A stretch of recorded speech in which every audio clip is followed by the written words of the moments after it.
Imagine this, a single blunder, a moment of weakness, and suddenly the tide of a match turns. That's exactly what happened when Arsenal faced off against Manchester United at Old Trafford.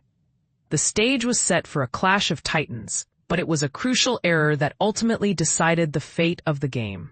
Altay Bayındır, the United goalkeeper, made a mistake in the 13th minute that gifted Ricardo Calafiori the only goal of the match, securing a 1-0 victory for Arsenal. But here's where it gets controversial. United had the upper hand for much of the game, yet they failed to capitalize on their opportunities. Let's dive into the details and see how this all unfolded. Manchester, England. It was a day of debuts and disappointments as Arsenal and Manchester United kicked off their Premier League campaigns. United, eager to make an impression, gave summer signings Bryan Mbeumo and Matheus Cunha their full debuts. But even with these fresh faces, Ruben Amorim's side struggled to find the back of the net. And this is the part most people miss. The decision to start Bayındır instead of Andre Onana proved to be a costly one. Onana was fit to play, but Amorim chose Bayındır, and that choice came back to haunt them. Bayındır's error was the pivotal moment that swung the game in Arsenal's favor. Arsenal, on the other hand, introduced Martin Zubimendi and Victor Gyökeres to the pitch, but they never truly found their rhythm. Patrick Dorgu came close with a shot that hit the post, and Cunha was a constant threat, even turning Ben White with a brilliant move in the second half. Amorim brought on Benjamin Sesko in the final 25 minutes, hoping he could find a way back into the game.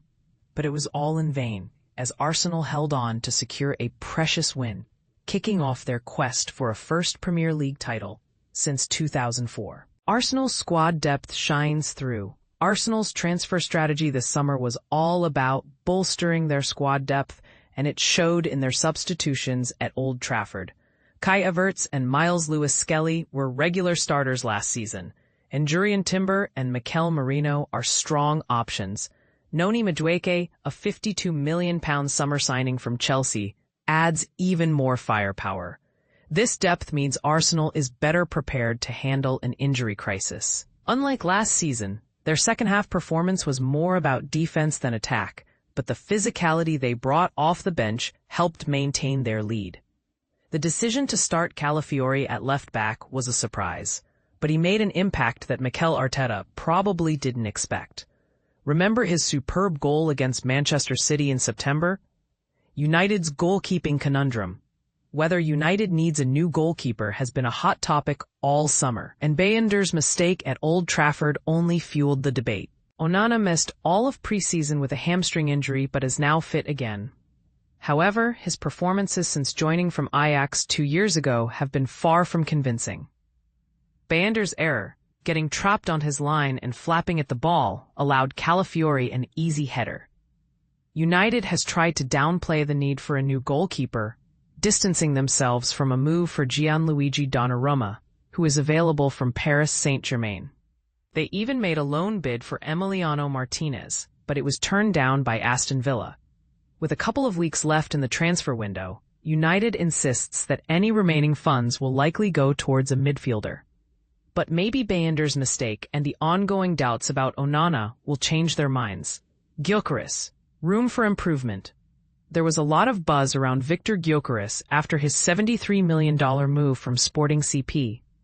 Many thought he would end up at United, given his connection with Amorim in Portugal. But Arsenal swooped in, answering the calls from their fans for a clinical center forward. It's too early to judge him after one game, but there's definitely room for improvement.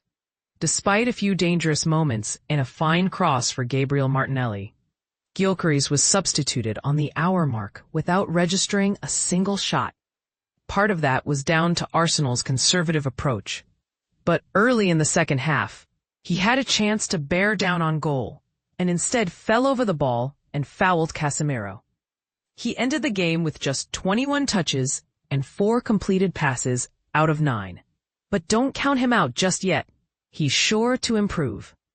Nicol, don't judge Gyökeres or Sesko too quickly. Steve Nicol thinks some of the criticism of Gyökeres and Sesko is a bit overblown. After Arsenal's 1-0 win over Man United, United showed improvement, but fell short. United lost again at Old Trafford under Amorim, but this defeat was different from the horrific losses of last season. Amorim promised a better team, and in week 1, he delivered. Cunha was bright, and the 3-4-3 system gave wing-backs Diogo Dalot and Dorgu space down the flanks. Casemiro and Bruno Fernandes held their own in midfield against Rice, Zubimendi, and Martin Odegaard. But tight games are decided by fine margins, and United was on the wrong end of them. Binder had little to do except palm a corner right onto Calafiori's head. Amorim isn't one to take many positives from a defeat, but this should feel like a step in the right direction. If United can back up this performance with wins over Fulham and Burnley ahead of the derby against Manchester City on September 14, there will be renewed optimism around Old Trafford. Nicol, still not convinced of Man United's front three. Steve Nicol believes Man United still need to do more to score goals following their 1-0 defeat to Arsenal. Writing on the wall for Højlund, United and Amorim could not be sending a stronger message to Rasmus Højlund. After being an unused substitute in the final summer friendly against Fiorentina, he wasn't even on the bench against Arsenal. Joshua Zirkzee hasn't been fit enough to play in preseason, but he was still named in the matchday squad. It looks like Højlund's time at Old Trafford is up.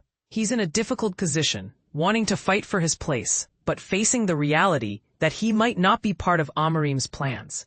United wants £40 million for Højlund, but it's more likely they'll have to accept an initial loan with an option to make the move permanent next summer.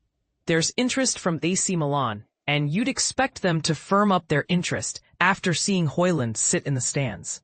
Of course, Højlund wouldn't be the first player to battle his way back into a manager's thoughts. But after being axed here, it will be a surprise if he is still a United player on September 2nd.